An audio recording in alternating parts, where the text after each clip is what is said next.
Bien, retomamos. Vamos a trabajar ahora con los usos o los valores semánticos que pueden adquirir estos modos verbales, me refiero al subjuntivo y al imperativo, en la oración libre. De manera general, digamos que el modo subjuntivo en latín expresa dos ideas fundamentales, ¿no? El campo o ideas vinculadas con el campo de la volición, es decir, de la voluntad, e ideas vinculadas con el campo del deseo, ¿sí? De allí que se hable de subjuntivo volitivo, por un lado, y de subjuntivo desiderativo, por el otro. A partir de estos dos grandes campos semánticos es que se derivan los restantes matices, ¿sí? Que con este modo pueden expresarse. El campo de la posibilidad, de la irrealidad, el mandato, la prohibición, entre otros grandes matices. Suelo decir siempre que si hay que subsumir, ¿sí?, todos estos matices semánticos dentro de una idea, ¿sí?, para oponerla con respecto al indicativo, ¿sí?, que la gran oposición es subjuntivo versus indicativo. Si el indicativo es el modo de la realidad, el subjuntivo es el modo de la virtualidad. Y dentro de esto de lo virtual, digamos que contemplamos, ¿sí? O la idea de la virtualidad comprende estos matices. Naturalmente que esta amplitud semántica, ¿sí?, constituía ya en el periodo arcaico un peligro para la perduración de este modo, ¿sí? A tal punto que se observa en la lengua eh, como intentos por sustituir estos matices que el propio subjuntivo expresaba mediante otros recursos fraseológicos, ¿sí? A través de alguna frase verbal, a través de algún adverbio, de alguna construcción en particular, que sustituyera o que explicitara estos valores y no solo la forma verbal, ¿sí?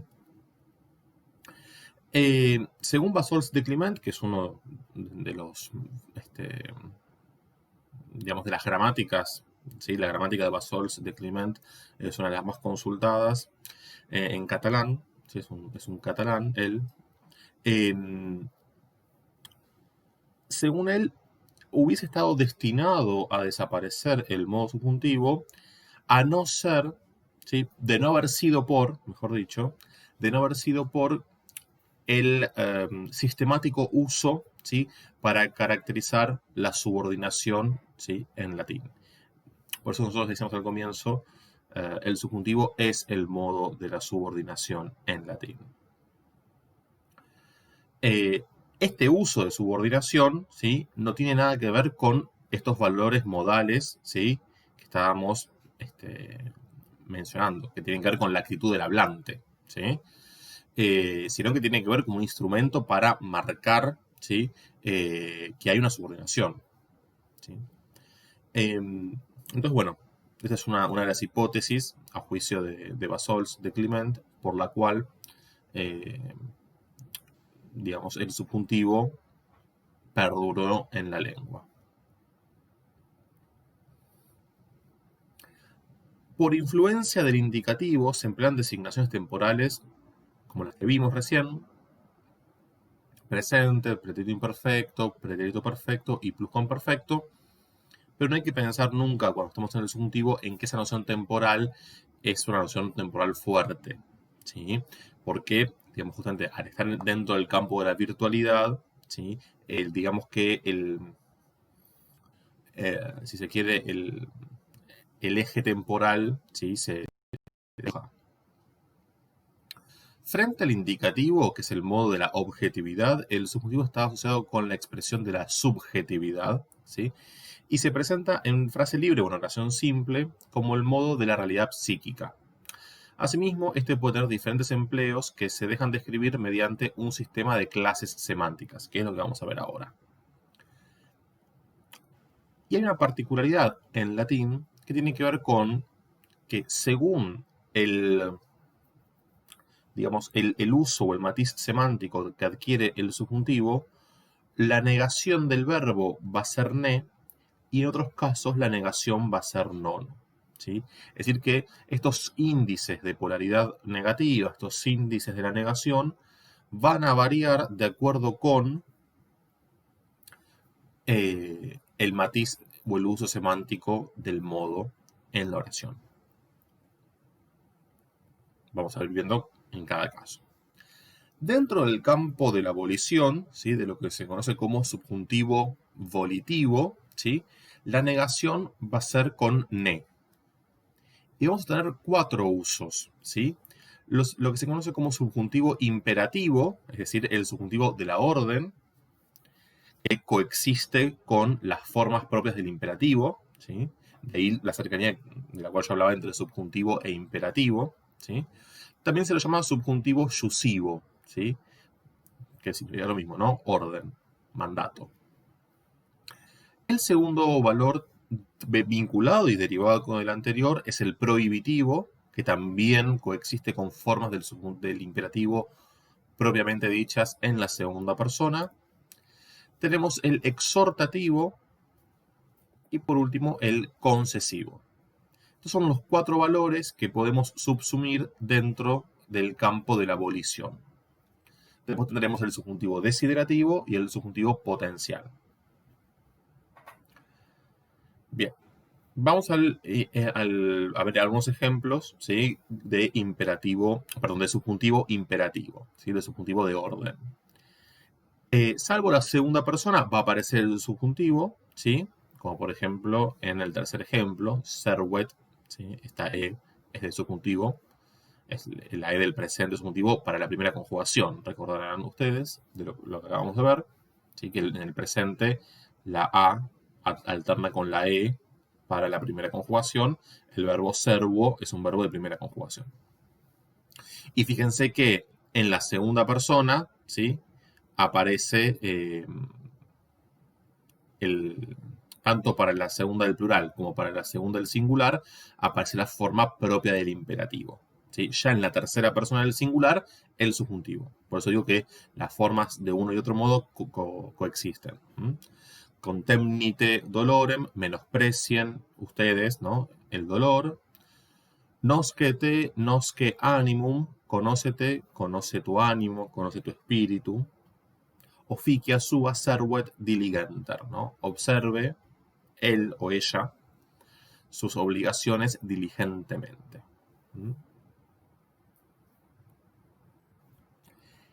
En el caso del prohibitivo, lo que podemos tener 2 tipos de estructuras.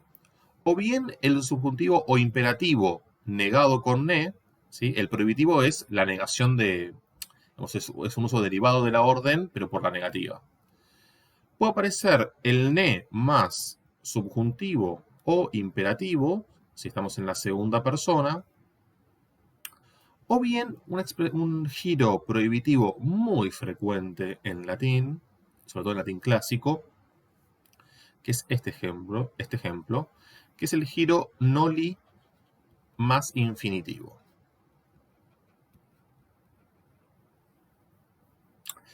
Noli es un verbo que vamos a estudiar con más detenimiento en la segunda parte del año, porque es un verbo irregular, es un compuesto de wolo. Wolo es querer, nolo, de donde viene noli, es no querer. Y el tercer compuesto, o mejor dicho, el segundo compuesto de wolo, es malo. Malo significa preferir. ¿Sí? Son 3 verbos que están muy emparentados. Bueno, noli es no querer. Y hay un giro, ¿sí? Muy frecuente en latín, que se usa con valor prohibitivo, que es noli más infinitivo. ¿Sí? Veamos los ejemplos. O sea, la otra posibilidad es noli más infinitivo. Fíjense, ne finge, no finjas. ¿Sí? Este finge es segunda del singular del imperativo. Ne transieris iberum, no atravieses el Ebro.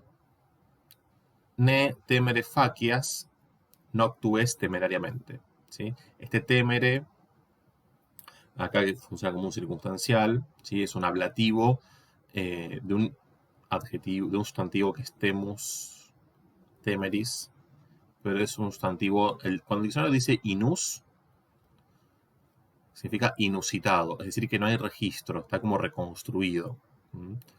Eh, pero bueno, sería el ablativo, se usa solamente el ablativo esta palabra, como circunstancial. Casi que está fosilizado como un adverbio.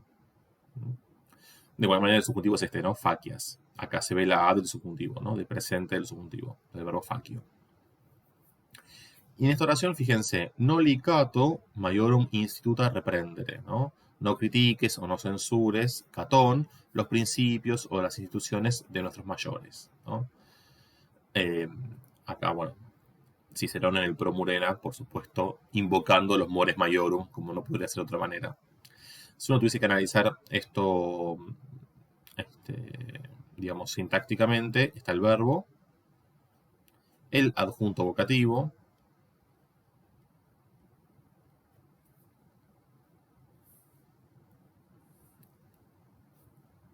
todo es predicado, un sujeto tácito de segunda persona del singular, y acá tenemos el objeto directo, porque el verbo no lo es transitivo, articulado como una construcción verboidal de infinitivo, con su núcleo y su objeto directo. Esto en rigor hay que recursarlo.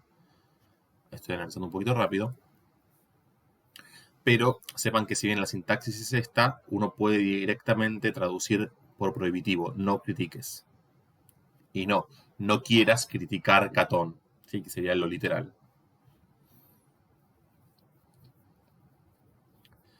No limitangere, ¿sí? No me toques. Es un giro de noli más infinitivo muy frecuente realmente. Acá el verbo es noli y metangere es el objeto directo articulado como una construcción verboidal de infinitivo.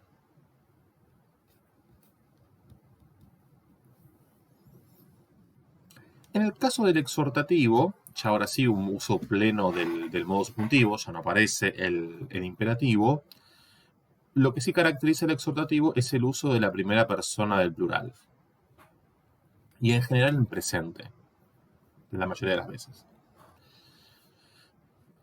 Justamente porque cuando uno exhorta o pronuncia una exhortación, se involucra e involucra a otros, otras. De allí que se utilice el nosotros o nosotras. Pareamus senatui, obedezcamos al Senado. ¿Sí? Este senatui es un dativo de interés. El verbo pareo se construye con dativo, ¿no?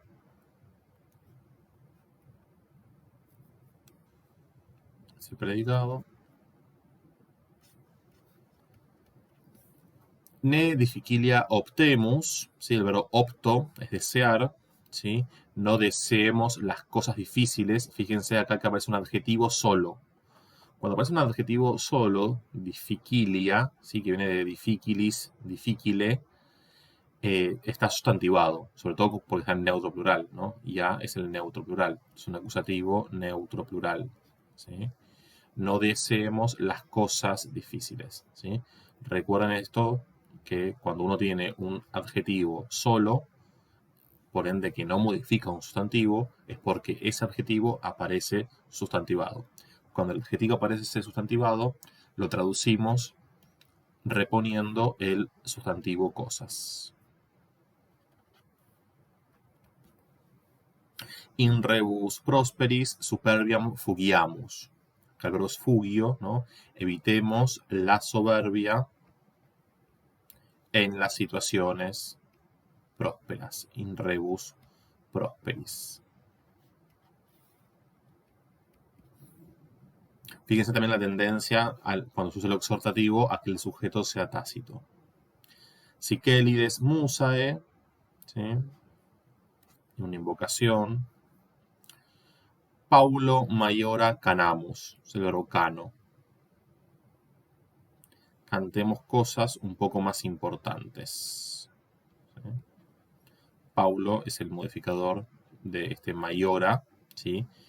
Que es un adjetivo nuevamente sustantivado, de allí que aparezca el sustantivo cosas.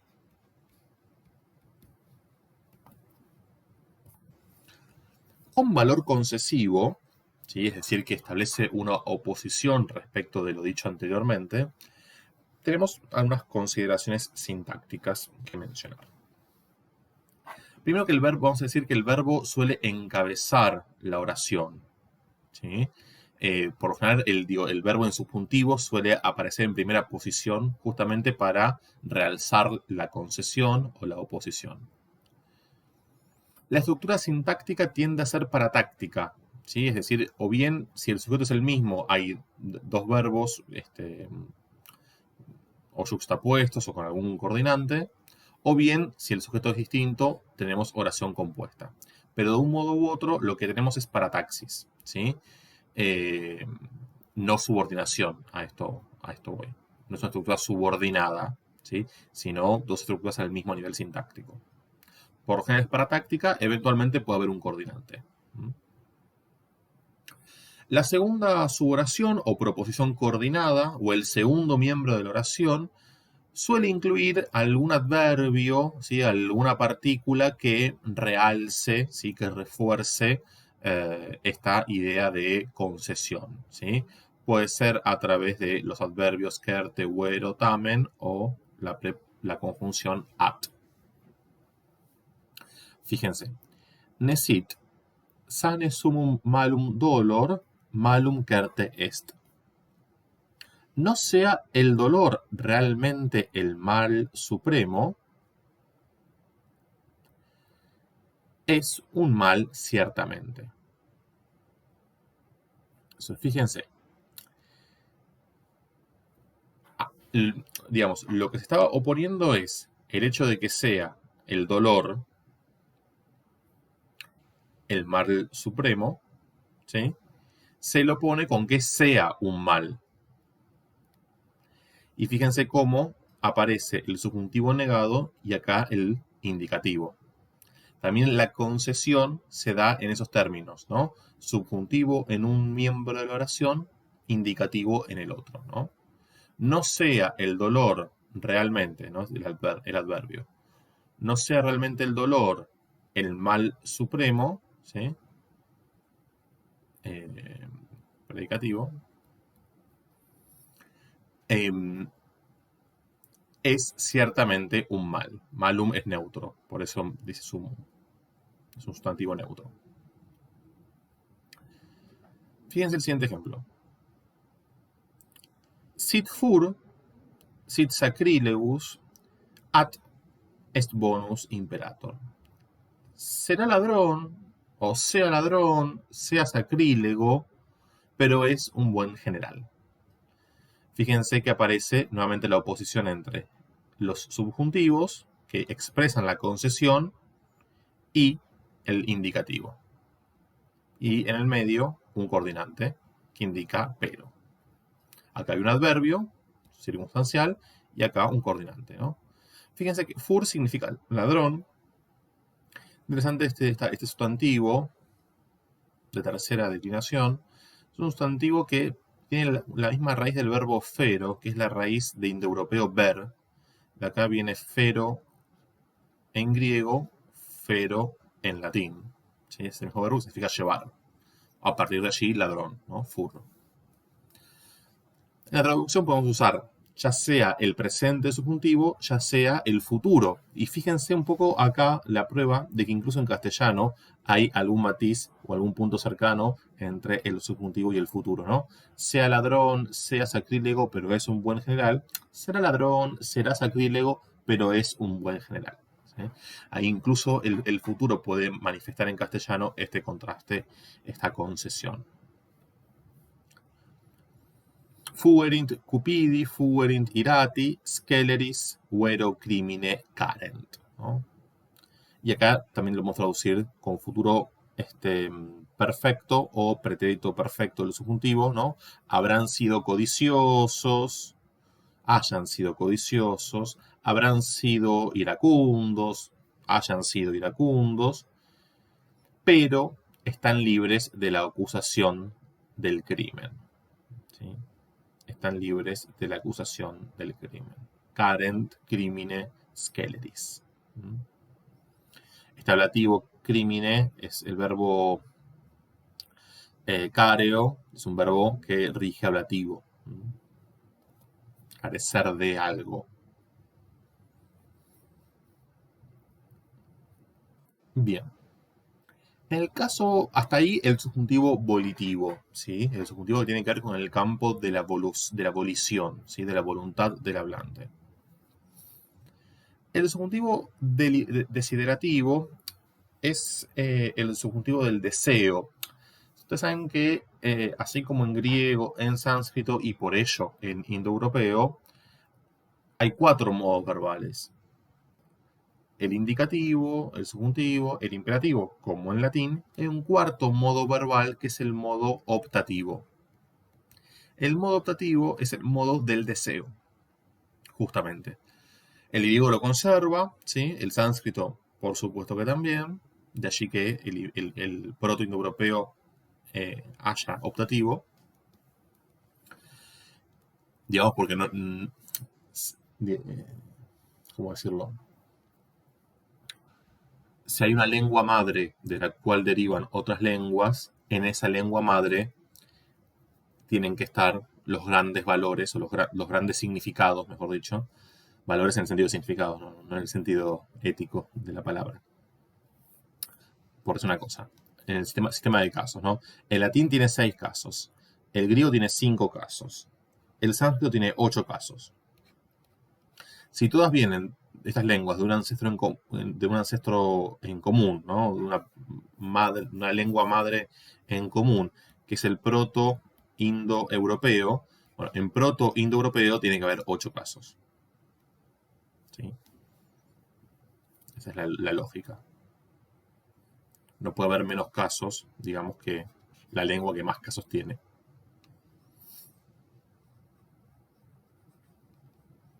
Siempre desde el punto de vista de la reconstrucción, ¿no?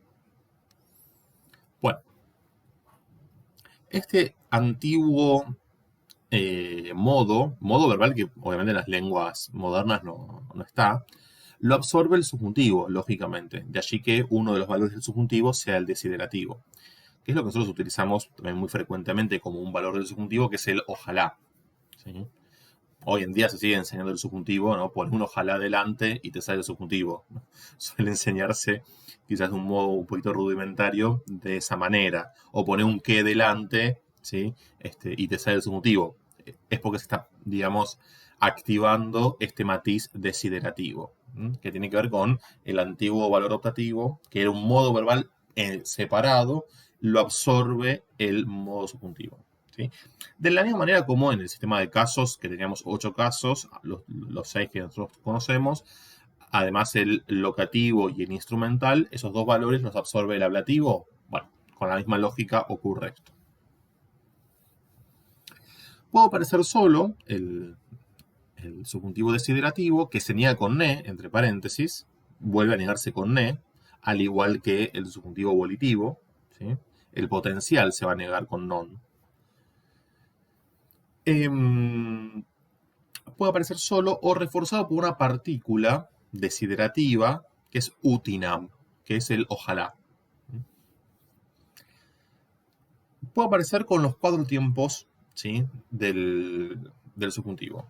Si aparece en presente o en pretérito perfecto, se considera que ese deseo es real o posible, que puede darse. Si aparece en imperfecto o en pluscuamperfecto, ese deseo ya es irrealizable, es irreal o imposible. Veamos. Tenemos di bene te ament, que es una fórmula muy típica, ¿no? Digamos, es lo que hoy en día se dice que Dios te bendiga. Bueno, en la antigüedad aparece mucho en la comedia de Plauto, de Terencio, di los dioses, por supuesto una religión politeísta, di bene te amen, ¿no? Que los dioses te quieran bien. Acá este presente del subjuntivo, justamente, tiene este valor desiderativo y no tenemos ninguna partícula este, que lo delate. Simplemente el contexto o el significado da a entender que es un deseo que se le dice a una segunda persona, ¿no? El sujeto es di, T es el objeto directo, ben es el circunstancial. La sintaxis es esta. Fíjense este otro ejemplo, ¿no? Utinam ne, la negación es ne, con este valor, aeger sim o fuerim, ¿sí? Puede ser en presente o en pretérito perfecto. Ojalá no esté enfermo, ¿no? Aeger es el predicativo subjetivo, ¿sí? Utinam se le pone partícula desiderativa, ¿sí? Es una partícula, es un modalizador, ¿sí? No tiene una función sintáctica, simplemente activa un matiz semántico. Por eso se le pone partícula desiderativa, partícula modal, ¿sí? Modalizador, según las gramáticas. Le ponen partícula y ya, no pasa nada. Quedant arma togae, ¿no? La famosa frase de Cicerón, que de alguna manera recupera una antinomia que atraviesa buena parte del pensamiento occidental por muchos años, ¿no? La dialéctica de las armas y las letras. Bueno, que las armas se rindan o cedan ante la toga, ¿no? La idea de que eh, el poder se construye o se impone mediante la palabra, que es un poco lo que Cicerón intenta consolidar, pero bueno, cuando dice esto es porque evidentemente las armas están pudiendo más que las palabras. Y así le fue. Utinam veris amicis meum domum impleam. Acá está el subjuntivo del verbo empleo.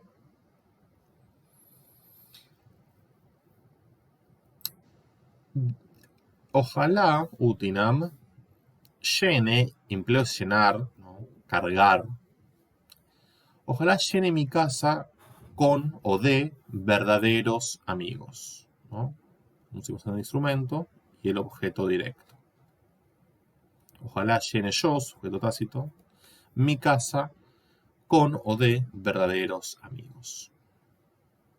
Utinam istam caliditatem hominibus di ne dedicent. Fíjense que acá aparece el pluscuamperfecto, ¿sí? Del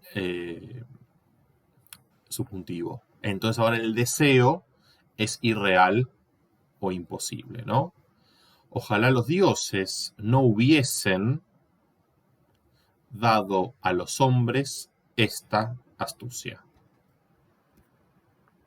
Pero lo hicieron, ¿no? Es un deseo que ya no tiene posibilidad de concretarse o de materializarse, ¿no? Utinam res publica steticet. Ojalá la república se hubiera mantenido de pie, ¿no? Es el perfecto del verbo sto. Sto significa ponerse de pie.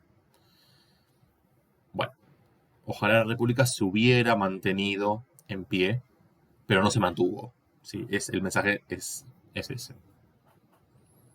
Porque de hecho, bueno, vino el Principado y después el Imperio con todas las intrigas que lo caracterizan. Y Utinam, fíjense que Utinam puede aparecer en primera posición o en segunda posición, ¿sí? Eso es, según, digamos, qué es lo que se pueda poner, lo que se quiera poner en foco, ¿no? Eso es, digamos, que Utinam aparezca acá o aparezca acá es,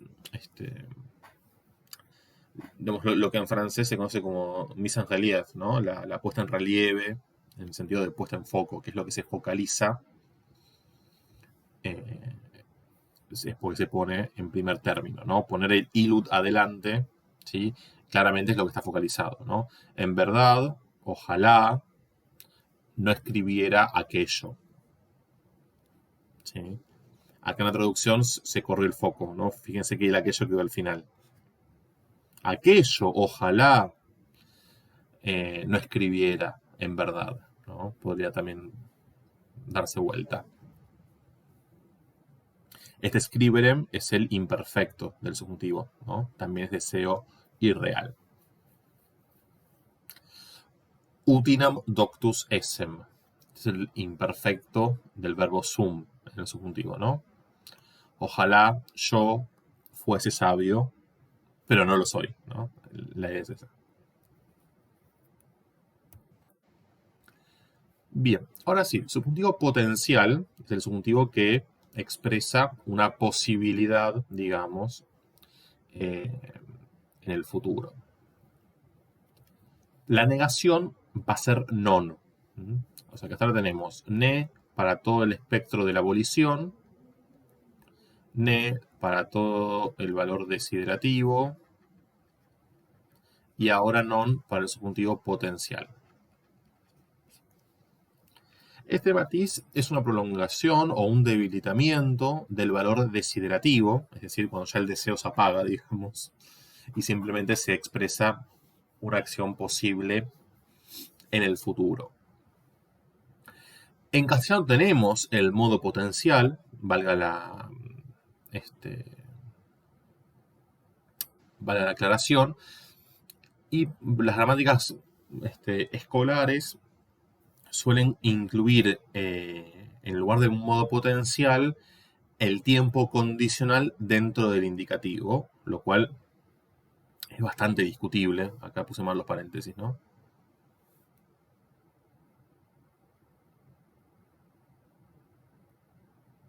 No sé qué dice, acá no sé qué dice. Tachen esto porque me quedó la frase incompleta. Se ve que escribí, después borré y me quedó. Lo que quise poner ahí, lo reformulo ahora. Es que en la lengua castellana hay como todo un debate acerca del amaría, ¿sí? Correría, habría corrido, ¿sí? El condicional simple y compuesto me refiero. Lo que en castellano las gramáticas, digamos, tradicionales de ahora, por decirlo así, llaman al condicional como o consideran el condicional como un tiempo dentro del indicativo. Otras gramáticas consideran que esa forma verbal no corresponde a un tiempo, sino a un modo verbal. Y lo llaman modo potencial, como un modo aparte, ¿sí? No al interior del indicativo, ¿sí? Según esa mirada, tenemos el indicativo, tenemos el subjuntivo, tenemos el imperativo y hay un modo aparte que es el condicional o potencial, ¿sí? Un cuarto modo, porque tiene una forma propia, ¿sí? Nosotros lo vamos a ver ahora como un valor del subjuntivo, ¿sí? Pero en castellano tiene un desarrollo morfológico propio. Bien. Se utiliza en subjuntivo en dos tiempos, fundamentalmente, en presente o en pretérito perfecto. Y acá el pretérito perfecto nuevamente no es un pretérito, digamos, un pretérito puro, ¿sí? Tiene valor aorístico. Cuando se dice que el perfecto latino tiene valor aorístico, se está haciendo referencia a un tiempo que tiene el griego, que tiene el sánscrito y por ende el indoeuropeo, pero en latín se perdió, que es el aoristo. El tiempo aoristo es un tiempo del pasado, es un tiempo que en realidad tiene que ver con la acción concluida, ¿sí? Es un tiempo ligado al aspecto confectivo del verbo. El aspecto confectivo es el aspecto que concibe la acción verbal de manera concluida.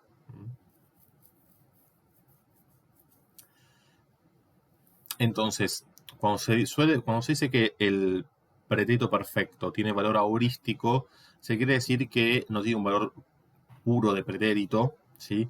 Y que muchas veces se puede traducir por presente. La idea es esa. Porque el aoristo en griego se suele utilizar para las sentencias, ¿sí? Para las máximas. Y tiene como un valor atemporal.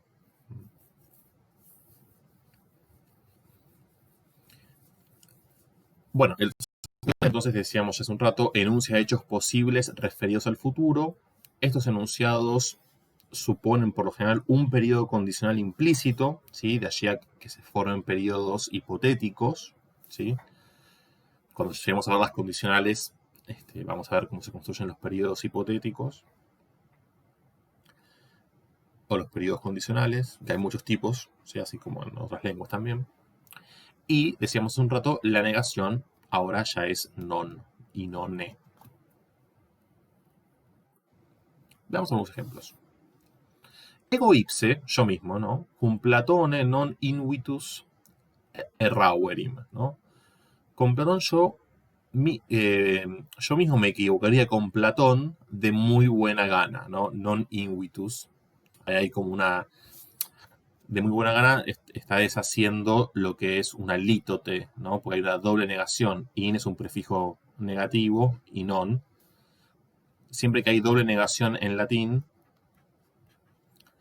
se está afirmando. Eso se llama lítote.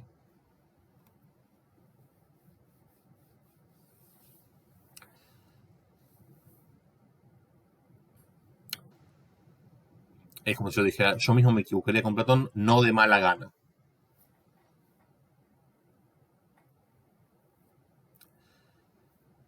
Nemo umquam sine magna spe immortalitatis se pro patria offerret ad mortem.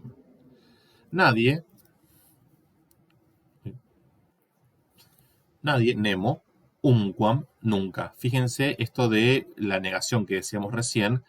En latín se niega una sola vez, mientras que en castellano dos veces. Por eso nosotros decimos nadie nunca. Y acá fíjense que cayó la N de la negación. Nunca en latín es numquam, pero si ya hay una negación delante, que está en el nadie, en Nemo, cae la N y es umquam, porque no se niega dos veces en latín. Porque si se niega dos veces, es porque se está recurriendo a esta figura que es la afirmación. Siempre en latín, la doble afirmación, perdón, la doble negación es una afirmación. El castellano no. El castellano es más redundante en ese sentido y tolera la doble negación como un modo de negar simplemente. Nadie nunca.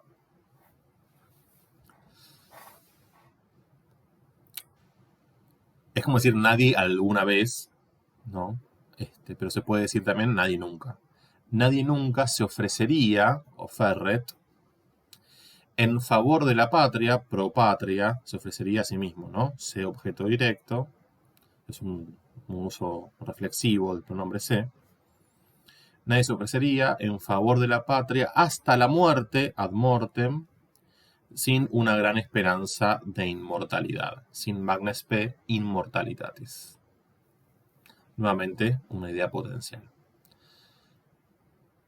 Arma quis timeat. ¿Quién temería a las armas? ¿No? Este quiz es un pronombre interrogativo, nosotros todavía no lo vimos, lo adelanto simplemente para que se entienda el ejemplo. Quis non eat obvius illis. ¿Quién no iría al encuentro de ellos? Este eat tampoco lo vimos todavía, no se asusten. Es el subjuntivo de presente del verbo eo, que significa ir. ¿Quién no iría al encuentro de ellos? Obvius illis. Hoc sine ulla dubitatione confirmaverim. Perdón.